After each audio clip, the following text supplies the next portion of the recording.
युधिष्ठिर उवाच किमेकं दैवतं लोके किं वाप्येकं परायणं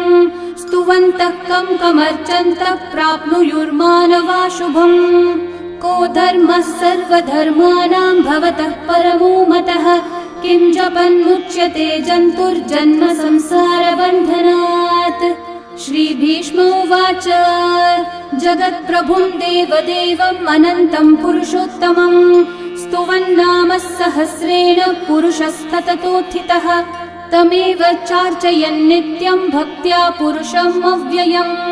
ध्यायन् स्तुवन्नमस्यं च यजमानस्तमेव च